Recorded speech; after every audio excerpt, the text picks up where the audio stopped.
الحمدللہ وسلام علی عبادہ الذین اصطفیٰ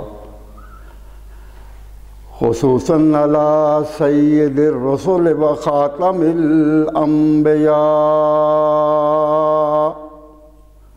وعلی آلہ الاتقیاء و اصحاب الاصفیاء اما بعد فاعوذ باللہ من الشیطان الرجیم بسم اللہ الرحمن الرحیم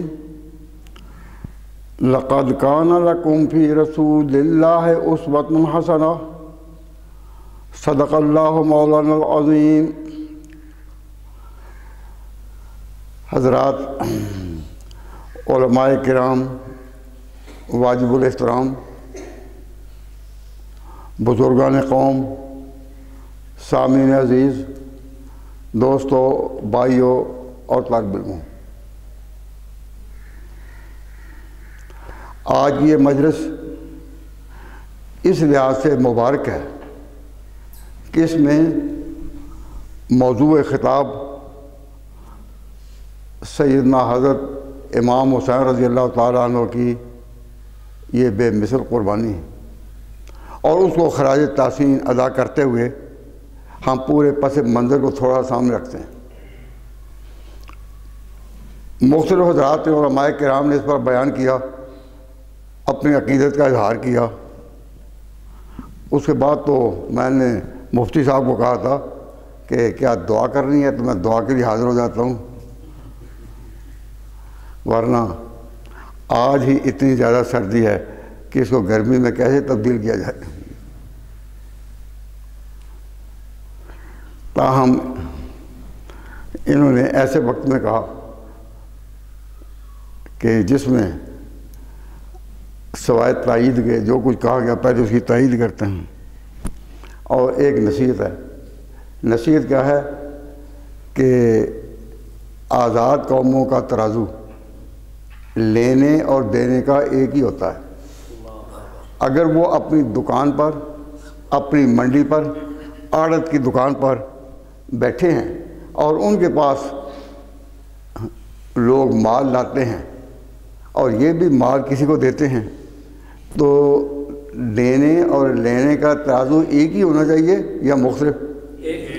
اور جو قوم لینے کا ترازو اور رکھے اور دینے کا اور، لوگ خاموشی کے ساتھ ان سے پاس سے چلے تو جائیں گے، لیکن آپ کسی حیران، کسی حیرت زدہ انسان کو شفا نہیں دے سکیں گے۔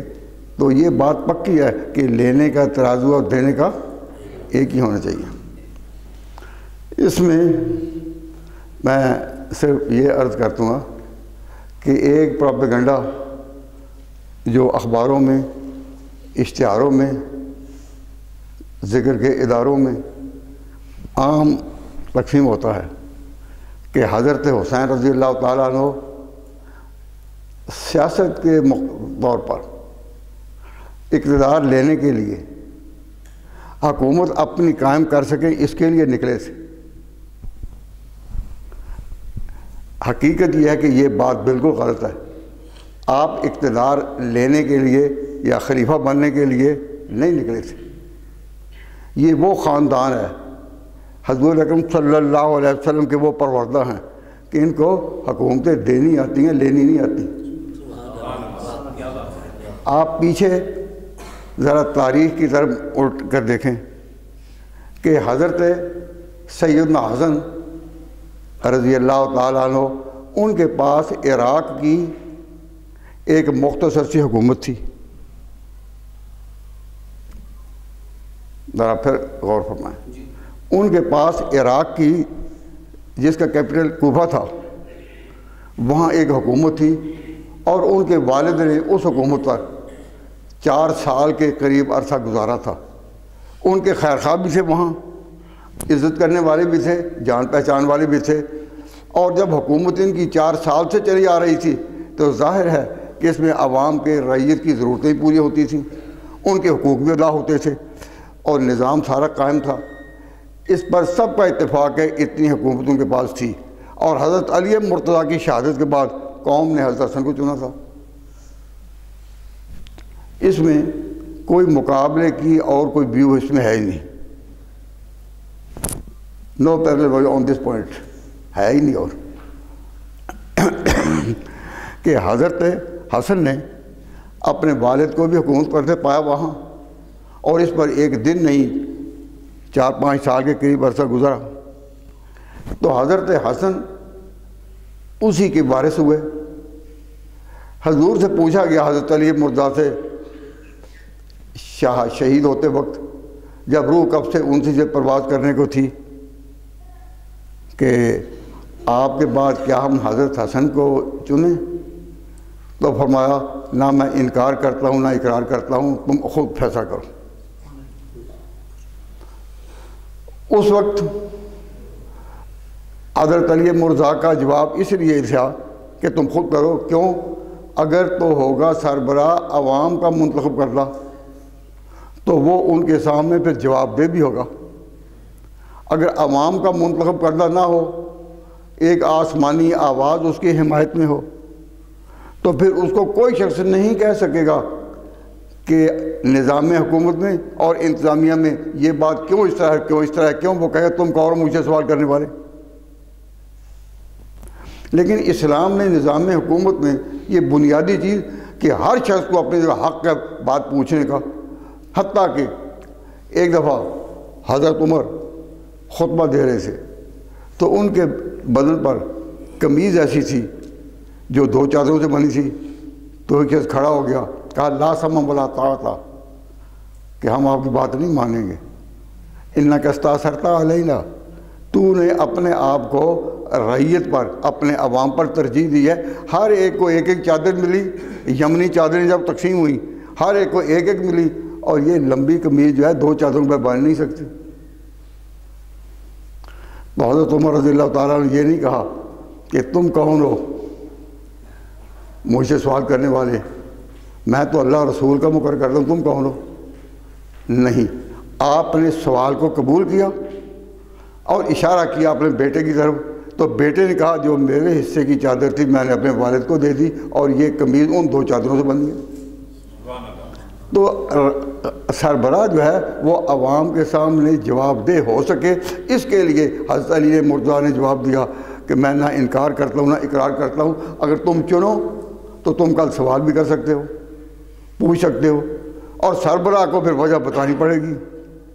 تو حضرت علی مرزا نے کیسا عدل کے ترازو پر تولا ہوا جواب دیا, نہ انکار کرتا ہوں نہ اقرار کرتا ہوں. تو حضرت حسن کے پاس ان کو لوگوں نے چنا, اور ایک سلطنت ان کے پاس تھی جس کا کہ جو حضرت علی مرزا کے ساتھ تقریباً 4 سال یا 4.5 سال کا تسلسل رکھتی تھی. اب یہ وقت ایسا تو نہیں کہ میں ساری تاریخ کو دہراؤں, لیکن یہ بات ہے کہ انہوں نے وہ سلطنت مسلمانوں کا کوئی اتحاد کی خاطر, ان کا جھنڈا ایک کرنے کی خاطر, کیا وہ سلطنت انہوں نے امیر معاویہ کے سپرد کی یا نہیں؟ جب سپرد کر دی تو پھر یہ یقین کرو کہ یہ وہ اتنا پاک اہل بیت کا وہ اتنا اونچی شان والا خاندان ہے, ان کو حکومتیں دینی آتی ہیں, لینے کے لیے نہیں. اب اگر یہ کہیں کہ وہ حکومت لینے کے لیے آئے تھے سامنے, تو پھر تاریخ ایک سوال کرتی ہے کہ پہلے ایک مسئلہ جو اصول کا, جس طرح میں نے عرض کی کہ سربراہ اگر عوام کا چنا ہوا ہو تو پھر وہ جواب دے ہوگا پورے نظام سلطنت پہ. اگر عوام کا چناؤ نہ ہو تو کہے گا تم کون ہو سوال کرنے والے. اس لحاظ سے معاملے پر غور کریں تو میں ایک بات کی توجہ دلاتا ہوں, کیا کہ لینے کا اور دینے کا ترازو ایک ہی ہونا چاہیے کہ نہیں؟ ایک ہی ہونا چاہیے نا. انصاف یہ ایک بہت بڑا الزام سیدنا مولا کائنات حضرت علی مرتضیٰ پر چلا آ رہا تھا. اس کے پیچھے کون لوگ تھے؟ کوئی اہل کتاب کی کوئی سازشیں تھیں. یہ موضوع اس وقت اس کے بیان کا نہیں, لیکن حضرت علی مرتضیٰ پر یہ اعتراض قائم کر دیا گیا کہ انہوں نے اہل کتاب نے, اور کہا کیا کہ جی حضرت علی مرتضیٰ اپنے حضور کی وفات کے وقت حق کے لیے اٹھ نہ سکے، حق کے لیے اٹھ نہ سکے۔ خلافت ان کا حق تھا لیکن یہ اس کے لیے اٹھے نہیں۔ اجتماع ہوتے رہے، ان کے سامنے ہوتے رہے، لیکن انہوں نے ان پر انگلی نہیں رکھی، یہ آپ اٹھے ہی نہیں۔ یہاں تک کہ جناب ابوبکر صدیق اپنا عہد پورا کر گئے، بعد میں حضرت عمر کی باری آئی، وہ بھی اپنا عہد پورا کر گئے، اور اس دور میں بھی یہ نہیں اٹھے۔ پھر عثمان کا دور آیا تو بھی یہ نہیں اٹھے۔ تو آخر وجہ کیا ہے کہ جب یہ حکومتیں وہ جائز نہ تھیں تو آخر وجہ کیا ہے کہ یہ اٹھے نہیں؟ تو یہ سوال ایک چلا آ رہا تھا، تو اس کا جواب واعظ کے طور پر تو نہیں دیا جا سکتا، تقریر کے طور پر نہیں دیا جا سکتا۔ کیوں؟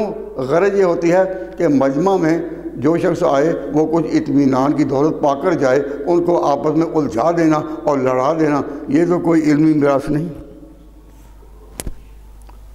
تو بات سمجھو، حضرت علی مرتضیٰ کے بارے میں یہ جو بات کہی جاتی تھی، ہم تو نہیں کہتے، ہم تو خاندان کے بارے میں یہ یقین رکھتے ہیں۔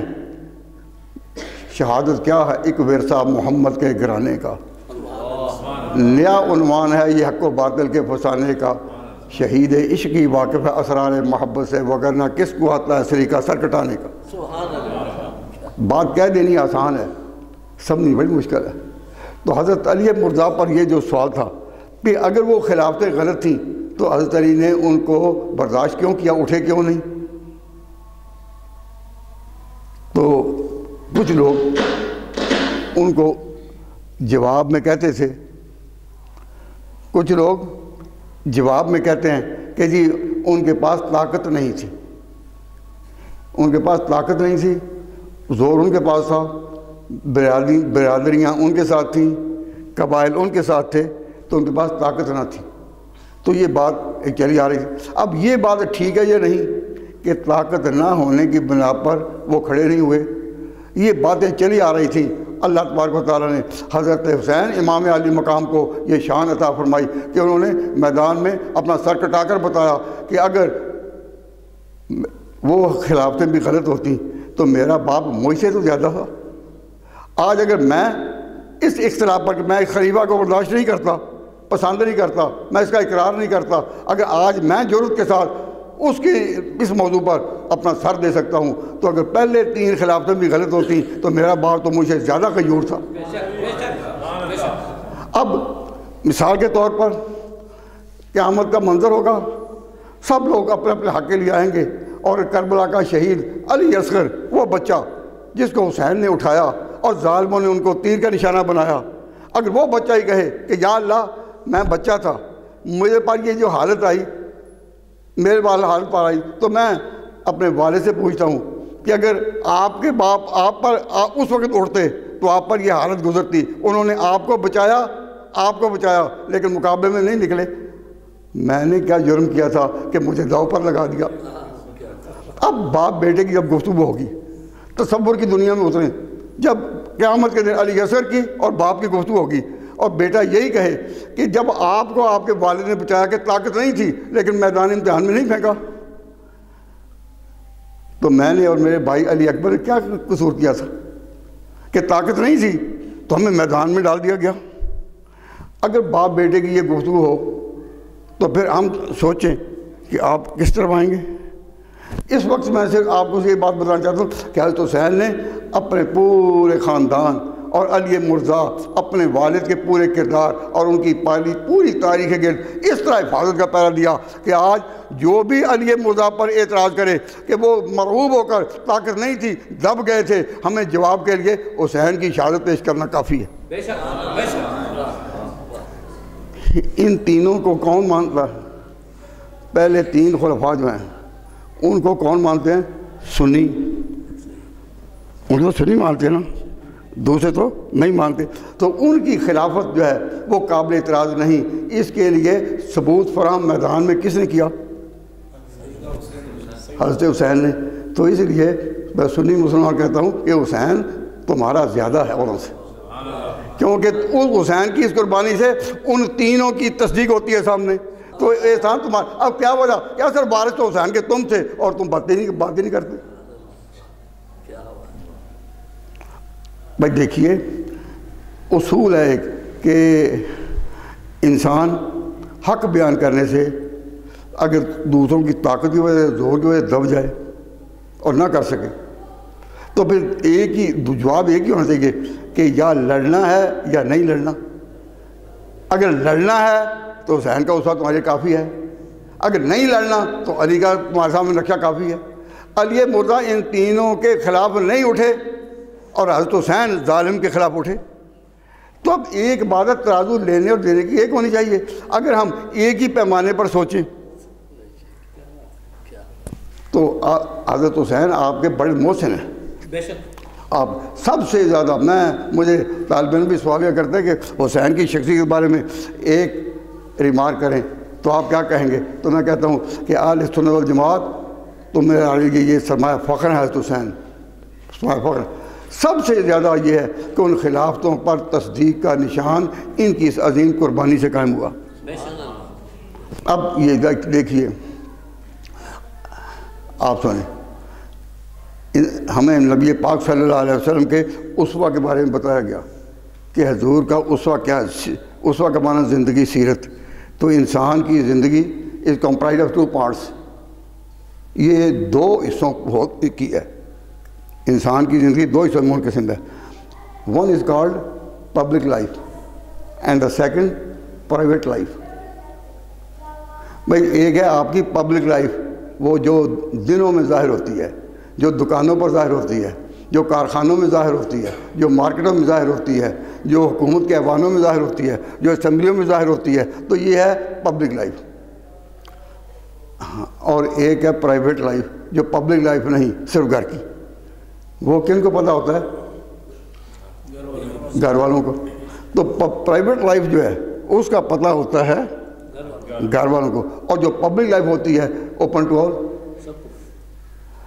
اب نبی پاک صلی اللہ علیہ وسلم، حضرت صلی اللہ علیہ وسلم جو دنیا کو نمونہ عمل دینے آئے تھے، اور اللہ تعالیٰ فرماتے ہیں لقد کان لکم فی رسول اللہ اسوۃ حسنہ، کہ تمہاری زندگی جو ہے اس میں اسوہ حسنہ ہے اوروں کے لیے. تو جو اسوہ حسنہ ہے حضور کا، وہ پبلک لائف میں ہے یا پرائیویٹ میں یا دونوں میں؟ تو اگر دونوں میں ہے تو پھر جو دانا ہیں ان کو صحابہ کو بھی ماننا پڑے گا کہ جو پبلک لائف کے گواہ ہیں، اور اہل بیت کو بھی ماننا پڑے گا جو پرائیویٹ لائف کے ہیں. اگر ہم یہ کہیں کہ ہم ایک کو مانیں گے ایک کو نہیں تو ہم نے تو زندگی تقسیم کر دی نا. تو زندگی تقسیم نہیں کرنی چاہیے. ہماری زندگی جو ہے وہ مرتب ہوتی ہے دونوں سے، پبلک لائف اور پرائیویٹ لائف. پبلک لائف کے لیے پبلک لائف کو دوست زیادہ جانتے ہیں، ملنے جلنے والے زیادہ جانتے ہیں، حصے دار زیادہ جانتے ہیں. اور جو پرائیویٹ لائف ہے اس کو گھر والے زیادہ جانتے ہیں، وہ بیویاں ہوں یا بچے ہوں، گھر والے زیادہ جانتے ہیں. تو بات سمجھنے کی یہ ہے کہ جب آپ مانتے ہیں، میں نے تقریباً دنیا کا کوئی ملک ایسا نہیں ہوگا جس میں مجھے جانے کا موقع نہیں ملا، تو میں نے ہر جگہ دیکھا. میں نے کہا کہ انسان کی زندگی کتنے حصوں کی؟ ہر ایک نے یہی جواب دیا، 2 حصوں کی، پبلک لائف اور پرائیویٹ لائف. کوئی دنیا میں ایسا انسان نہیں دیکھا جو صرف پبلک لائف سے زندہ رہے یا جو صرف پرائیویٹ لائف سے زندہ رہے. زندہ رہنے کے لیے دونوں چاہیے یا نہیں؟ دونوں چاہیے. تو اس لیے جو صحیح سلامتی کی راہ، صرف صراط مستقیم، صراط مستقیم وہ وہی ہوگی جو آنے والے مسلمانوں اور مومنین کو دونوں دائروں میں رہنمائی باہم پہنچائے، پبلک لائف میں بھی پرائیویٹ لائف میں بھی. اور یہ تبھی ہو سکتا ہے کہ اس آقا کے صحابہ اور اس آقا کے اہل بیت دونوں کو ماننے کا اقرار کرو تو آپ ان کی زندگی کو پا گئے.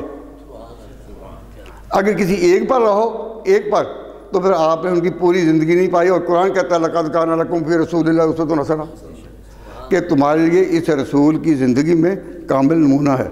تو رسول کی زندگی کون سی؟ دنوں کی یا راتوں کی بھی؟ دنوں کی بھی راتوں کو بھی. فی رسول اللہ اسوۃ حسنہ، اس میں پورا کہہ دیا لقد کان لکم فی رسول اللہ اسوۃ حسنہ، تو دونوں کا کہہ دیا. تو آپ کی زندگی پورا اس میں نمونہ ہے. تو جب پورا نمونہ ہے، پورا نمونہ ہے، تو حضرت حسین رضی اللہ تعالیٰ عنہ پھر کس کے ہوئے زیادہ؟ اہل سنت کے ہوئے نا. حسین تو ہیں ہی نہیں کہ جنہوں نے اپنی قربانی سے اہل سنت کا جو بنیادی تصور تھا خلافت کے بارے میں اس کو ایسی روشنی بخشی کہ اب تک قومیں اس کی روشنی میں چلتی رہیں. تو ایک شخص نے کہا تھا کہ انسان کو بیدار تو ہونے دیں دو، ہر قوم پکارے گی ہمارے ہیں حسین۔ آپ سنی اگر اپنے عقیدے پر غور کریں تو دل و جان سے یہ کہیں گے ہمارے ہیں حسین۔ کیوں؟ ان کی راہ نے ہمیں بتایا کہ پہلے تینوں خلیفہ بھی حق تھے، علی بھی حق تھے۔ اب ایک سوال کا جواب دے کر میں اپنی بات ختم کرتا ہوں۔ ایک شخص نے سوال کیا کہ حضرت حسن نے جو اپنی حکومت سپرد کر دی تھی حضرت معاویہ کے، جو حکومت سپرد کر دی وہ مجبوری میں کی تھی، بنو امیہ کا اقتدار تھا، ان کا پلہ بھاری تھا طاقت کے اعتبار سے اور خارج کے اعتبار سے، تو یہ انہوں نے مجبوری میں کی تھی۔ تو میں اس طالب علم کو سمجھانے لگا کہ بھئی ایسا نہ، پہلے یہ دیکھ کہ یہ جو صلح ہوئی ہے، یہ جو صلح ہوئی ہے اس پر نظر تحسین سب سے پہلے کس کی آئی؟ کہتے کس کی آئی؟ میں نے کہا محمد مصطفیٰ کی۔ یہ واقعہ تو پیش آیا، اب واقعہ تو پیش آیا دیر میں، لیکن حضور صلی اللہ علیہ وسلم اپنے وقت میں یہ آواز اٹھا گئے تھے۔ آپ مسجد میں تھے، حضرت حسن آئے، تو آپ کی اولاد تو یہی تھی، آپ کے بیٹے تو یہی تھے، تو آپ نے حضرت حسن کو بڑی محبت سے اٹھا لیا اور کہا اِنَّ ابنی ھذا، میرا یہ بیٹا سید ہے، اللہ اس کے ذریعے مسلمانوں کے دونوں جھنڈوں کو پھر ایک کرے گا۔ تو حضور نے اس وقت ان کے ملاپ کی، حضرت حسن اور معاویہ کے ملاپ کی جو پیش گوئی تھی اس کو نظر احسان، نظر تحسین سے دیکھا یا ظلم کی ایک نشانی دیکھی؟ یہ ظلم کی نشانی۔ اگر یہ ظلم کا موضوع ہوتا تو حضور تعریف نہ کرتے، تو حضور نے جو تعریف فرمائی فرما دی، تو اس کا معنی یہ کہ اس صلح کو ذرا عزت کی نگاہ سے دیکھیں، عزت کی نگاہ سے دیکھیں، اس کو کسی ظلم کا نشانہ نہ بننے دیں۔ فرمایا میرا یہ بیٹا سید ہے، لعل اللہ یصلح فئتین عظیمتین من المسلمین، اللہ مسلمانوں کے دو جھنڈوں کو ایک کرے گا۔ آج کل کچھ لوگ ہیں زیادہ الیکشن زیادہ، جس طرح ہوتے ہیں نا تکلیف زیادہ، تو اس طرح کچھ لوگ ہیں الیکشن زیادہ۔ تو پارٹیاں یہ مسلم لیگ اس کے اتنے حصے ہو گئے، فلاں جماعت اس کے اتنے حصے ہو گئے، ہر پارٹی تقسیم ہی ہوتی ہے، تو تقسیم در تقسیم، اور آگے بھی کہہ دوں اور پھر در تقسیم، ہاں تو ایسی تقسیم کو ہم اچھا نہیں سمجھتے، ہم کہتے ہیں یہ در تقسیم نہیں در تقسیم ہے۔ اب یہ بات جو ہے کہ یہ جو ہے نا یہ تقسیم کوئی اچھی ہے کہ بڑھتے جاؤ۔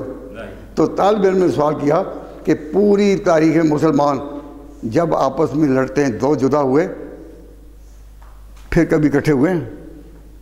پوری تاریخ میں اس وقت سے لے کر الی یومنا ھذا اب تک دیکھتے ہیں تو مسلمان کبھی لڑ کر پھر ایک ہو نہیں، تقسیم در تقسیم در تقسیم، دنیا کہے دور پھر بھی کہیں گے در، تو تقسیم ہوئے کہ نہیں؟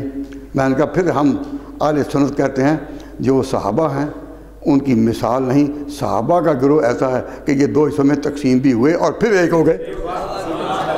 اگر یہ صحابہ کے خلاف، صحابہ کے علاوہ اور کوئی طبقہ اور کوئی وقت اور کوئی زمانہ اس کی شہادت پیش نہیں کرتا کہ دو ہو کے ایک ہوئے ہوں اور صرف صحابہ ہی ہوئے، تو ہمیں کہنا پڑے گا کہ صحابہ انسان تو تھے پر ہم جیسے نہیں، ہم سے اللہ برتر اولاد۔ تو ہم یہ جب کہتے ہیں کہ زندگی تقسیم ہے، پرائیویٹ لائف اور پبلک لائف میں، تو اگر دونوں زندگیوں کو ملا کر چلیں تو پھر زندگی بدنام نہیں ہوگی۔ اگر دونوں زندگیوں کو علیحدہ علیحدہ یعنی پرائیویٹ اور پبلک کو علیحدہ علیحدہ کریں تو پھر زندگی بدنام ہو جاتی ہے نا۔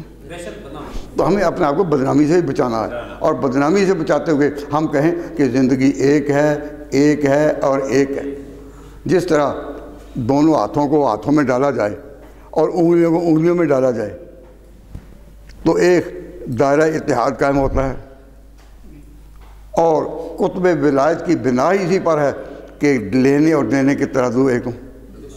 تو میں اس وقت کوئی تقریر تو اس موضوع پر نہیں کرتا، لیکن اتنی بات کہتا ہوں کہ جو کچھ پہلے نے بیان کیا میں ان کی تائید کر کے جو ان کو سعادت ملی، ثواب ملا، اس میں شریک ہونا چاہتا ہوں۔ اور پھر یہ کہ اپنے بھائیوں کو یہ کہتا ہوں کہ جب آپ نے اپنے بھائیوں کو ہی سمجھانا ہے تو پھر آپ کا طریقہ پیار کا ہونا چاہیے، استدلال کا ہونا چاہیے، قوت کا ہونا چاہیے اور عقل کے تقاضوں کے مطابق ہونا چاہیے، لڑنا نہیں۔ لڑنا کسی ضرورت کا حل نہیں، لڑنا کی ضرورت کا حل نہیں۔ جب آپ کے ذہن میں یہ بات ہوگا تو لڑنا کی ضرورت کا حل نہیں۔ ایک دفعہ میں نے یہ بات کہی تو ایک آدمی کہتا جی ہم نے 1200 سال لڑ کر دیکھ لیا، کیا لے لیا، کیا لے لیا؟ میں نے کہا یہ تم نے کہا ہے، میں اس پر اپنا حق محفوظ رکھتا ہوں، پھر کبھی بھی وما علینا الا البلاغ۔ یا اللہ یہاں جو نوجوان بیٹھے ہیں، جو ساتھی بیٹھے ہیں، ان کے دلوں کو جوڑ دے۔ اللہ مؤلف بین قلوبہم واصلح ذات بینہم، اللہ ان کے دلوں کو جوڑ دے۔ یا اللہ مسلمانوں کو ایک قوم بنا، مسلمانوں پر ایک جھنڈا لہرا، مسلمان ایک قوم تیرے حبیب کی امت ہے، ہمیں بھی اس امت میں رکھ، اسی امت کے طور پر زندہ رہنے کی توفیق عطا فرما اور امت کے طور پر بھی ہی مرنا نصیب ہو۔ اللہم صلی علی محمد وعلی آل محمد، جب بھی درود بھیجو تو آل کے ساتھ، آل کے ساتھ، اللہم صلی علی محمد وعلی آل محمد کما صلیت علی ابراہیم وعلی آل ابراہیم انک حمید مجید، وصلی اللہ تعالی علی خیر خلقہ محمد وآلہ وصحبہ وازواجہ وذریاتہ وبناتہ وعشیرتہ اجمعین برحمتک یا ارحم الراحمین لا الہ الا انت۔